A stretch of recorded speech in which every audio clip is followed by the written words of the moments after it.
वरना उनको गिरफ़्तार किया जाएगा और डिपोर्ट किया जाएगा। तो इस वक्त 31 अक्टूबर की डेडलाइन से पहले पाकिस्तान में गैर कानूनी तौर पर मुकीम 99,000 जो अफराद हैं गैर मुल्की, उनको डिटेन किया जा चुका है।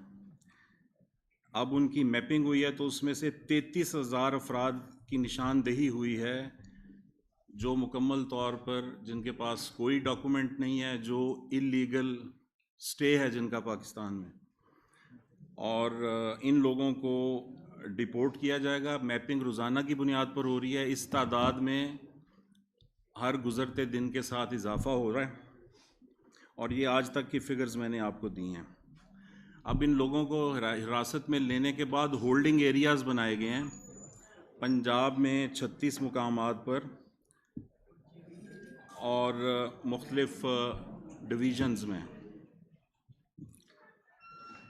होल्डिंग एरियाज़ में इन लोगों को रखा जा रहा है और अब ये एक्सरसाइज हो रही है कि किन लोगों को किन बॉर्डर से रवाना करना है। मसलन अगर कोई तोरखम बॉर्डर से उन लोगों को, किसी ग्रोह को, बैच को रवाना करना है तो उसको केपी गवर्नमेंट के हवाले किया जाएगा। इसी तरह बाकी सूबे भी ये एक्सरसाइज कर रहे हैं और जो डिपोर्टेशन के लिए पंजाब को वफाक की जानिब से जुमे और हफ्ते के 2 दिन दिए गए हैं। इसी तरह मुख्तलिफ सूबों को मुख्तलिफ दिन दिए गए हैं जिनमें वो अपने सूबों से हिरासत में लिए गए गैर कानूनी लोगों को, अफराद को अलग-अलग दिन डिपोर्ट करेंगे। और पंजाब की काबीना ने डिपोर्टेशन प्लान की जो इसका ऑपरेशनल प्लान है उसकी मंजूरी दे दी है और जो भी सूबा इन लोगों को डिपोर्ट कर रहा होगा, ट्रांसपोर्टेशन जो है इन गैर मुल्कियों की, बोर्डिंग और लॉजिंग, वो उसकी ज़िम्मेदारी होगी। तो इसके साथ साथ ये भी वजाहत करनी है कि सिर्फ उन लोगों को डिपोर्ट किया जाएगा जिनका स्टेटस गैर कानूनी है और इस अमल में किसी ख़ास कम्युनिटी के ख़िलाफ़ कोई एक्शन नहीं लिया जा रहा। ये यकसा तौर पर तमाम गैर कानूनी तौर पर रिहाइश पजीर गैर मुल्कियों के ख़िलाफ़ एक्शन जो है वो जारी है। इसमें अब ये भी वजाहत करनी है कि प्रूफ ऑफ रजिस्ट्रेशन रखने वाले अफराद, यानी जिनके पास एक POR कार्ड होता है, उनके ख़िलाफ़ अभी इस स्टेज पर कोई एक्शन नहीं लिया जाएगा। और ये भी बताना मकसूद है कि पाकिस्तान ने हमेशा से ज़िम्मेदार रियासत की तरह मुहाजिरीन की मेज़बानी की है और ये सिलसिला आइंदा भी जारी रहेगा। लेकिन जैसा कि आप सब जानते हैं कि दुनिया के किसी भी मुल्क में कोई भी बंदा गैर कानूनी तौर पर जब दाखिल होता है या वहाँ पर वो गैर कानूनी दस्तावेज़ात के बग़ैर उसका स्टेटस गैर कानूनी होता है तो उसको डिपोर्ट किया जाता है। इसलिए इसमें कोई अनोखी बात नहीं है और पाकिस्तान में भी जो इंटरनेशनल कवानीन हैं उनका इतलाक़ होता है और डॉक्यूमेंट्स ना रखने वाले गैर मुल्कियों को डिपोर्ट किया जाएगा। इसके अलावा ये भी बताता चलूँ कि 31 अक्टूबर के बाद भी रज़ाकाराना तौर पर जो भी गैर मुल्की वापस जाना चाहे अपनी फैमिली के साथ, उसको जाने की इजाज़त होगी।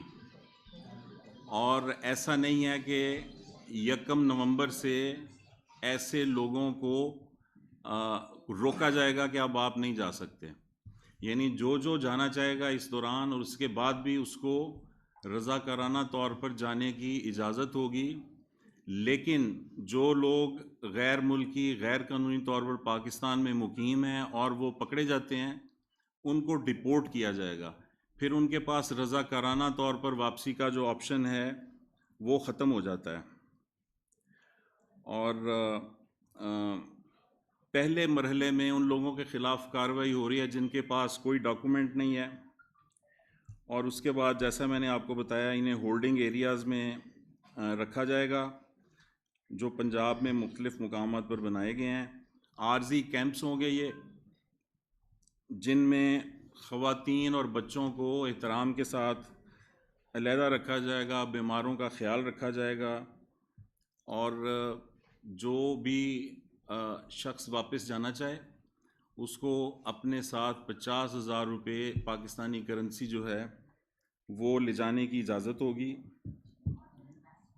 ये भी बताना ज़रूरी है कि पाकिस्तान में 1 नवंबर से यानी 31 अक्टूबर के बाद अगर कोई पाकिस्तानी शहरी किसी गैर मुल्की को पनाह देने में मुलव्वस पाया गया या उसने उसको किराए का घर दे रखा है या वो उसके साथ कारोबार कर रहा है, तो उसके ख़िलाफ़ जो है वो सख्त कार्रवाई होगी।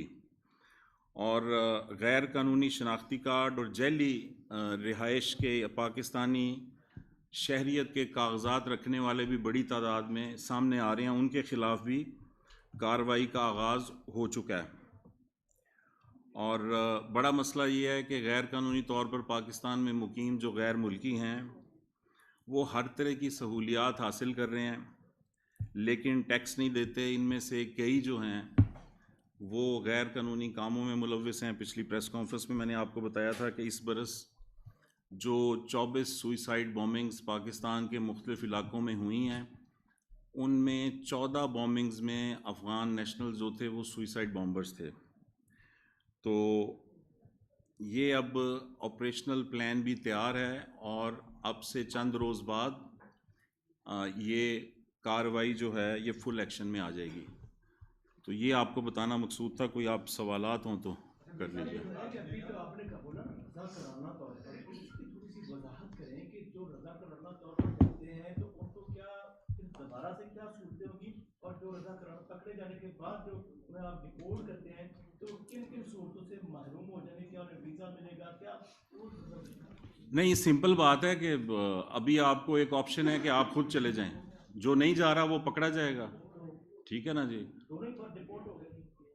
नहीं, डिपोर्ट तो हो गए, लेकिन अभी इस वक्त आपको पता है कि बसें भर भर के रोज़ाना की बुनियाद पर सैकड़ों लोग, वो ठीक है, जो डिपोर्ट होगा उसकी रजा कराना स्टेटस खत्म हो जाएगा।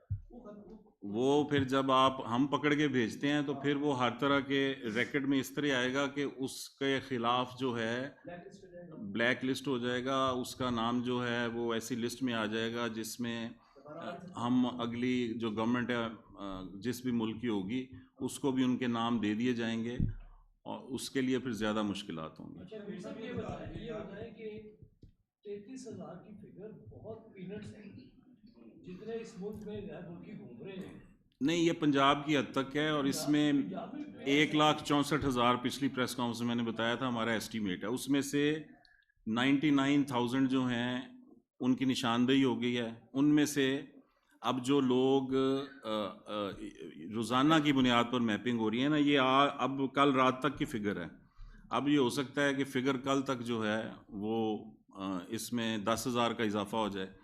तो ये साथ साथ फिगर जो है ये बढ़ती रहेगी हर गुजरते दिन के साथ। सर, अफगानियों के अलावा कोई और गैर मुल्की भी पकड़े गए जो गैर कानूनी तौर पे यहाँ रह रहे थे? देखें, जिस भी मुल्क से ताल्लुक़ रखने वाले हैं, अब हम किसी की भी शनाख्त जो है वो जाहिर नहीं कर रहे, वो फिर एक ख़ास इल्ज़ाम लगना शुरू हो जाता है। आपने कहा कि 50,000 रुपए तक की अपनी मालियत की प्रॉपर्टी यहाँ से लेके जा सकता है।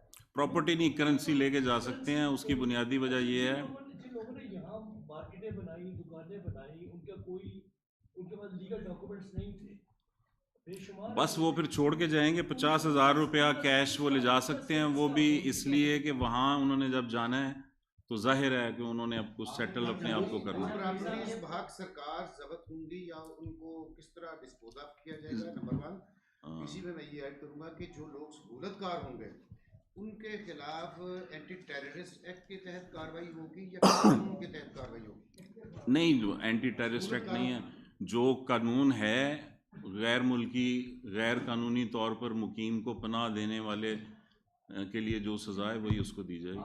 मीर साहब गुजारिश ये है, 2 महीने पहले फेडरल गवर्नमेंट की तरफ से एक तजवीज़ आई थी कि जो अफगान नेशनल है उनको पाकिस्तान में प्रॉपर्टी खरीदने की इजाज़त दी जाए। उसकी एक कमेटी थी, उसमें आप भी शामिल थे। सवाल ये है कि वो रिजेक्ट हो गई थी तजवीज़। वो आपने पंजाब में रिजेक्ट की थी, फेडरल ने। मैं पंजाब की हद तक जवाब दूँ, बाकियों का हम जवाब देंगे। सवाल तो सुन रहे हैं। हाँ जी। जब वो फेडरल गवर्नमेंट जो है वो अफगानियों को जमीन और जायदाद खरीदने की इजाजत देने के हक में थी, अचानक उनको निकालने का फैसला क्यों हुआ? ये तो आप फेडरल गवर्नमेंट से पूछेंगे ना, मैं तो पंजाब की हद तक बता रहा हूँ। मीर साहब गुजारिश ये है कि अब आप जो गैर मुल्की उन्हें निकाल रहे हैं, हमारे फेडरल की तरफ से भी कई मैसूरीन पाकिस्तान जो बांग्लादेश में है हजारों की तादाद में, क्या उन्हें लाने का भी कोई इंतजाम हुकूमत कर रही है? यहाँ से निकाल तो रहे हैं गैर कानूनी। ये वफाकी हुकूमत का सब्जेक्ट है, ये आप वफाक से पूछेंगे। ये सिर्फ हम ये नहीं कहते कि कौमियत के लिए मुख्तलिफ ममालिक के लोग हैं, आप निशानदेही ना करेंगे तो ये बता दें कि कितने ममालिक के लोग हैं जिनकी अभी तक निशानदेही नहीं, ये तो टोटल डाटा जो है वो वफाक के पास है, वो वफाक जारी करेगा। पंजाब का डाटा भी जब जारी करना होगा वफाक जारी करेगा। आपने रज़ाकाराना तौर पर बात की है, तो ये जो हमारे पॉलिटिशियंस रज़ाकाराना तौर पर चले जाते हैं, फिर रज़ाकाराना तौर पर आ जाते हैं, सज़ा इसी वजह से मुअत्तल की गई हुकूमत पंजाब ने कि वो रज़ाकाराना तौर पर आए हैं। किसकी बात कर रहे हैं आप? नवाज शरीफ की सज़ा जो है वो 29 अक्टूबर 2019 को इमरान खान की वफाकी हुकूमत के कहने पर जब पंजाब की बुज़दार हुकूमत ने सज़ा मुअत्तल की थी, उसी पैटर्न पे इस दफ़ा भी सज़ा मुअत्तल की गई। उसमें कोई नई बात नहीं है, प्रेसिडेंट मौजूद है।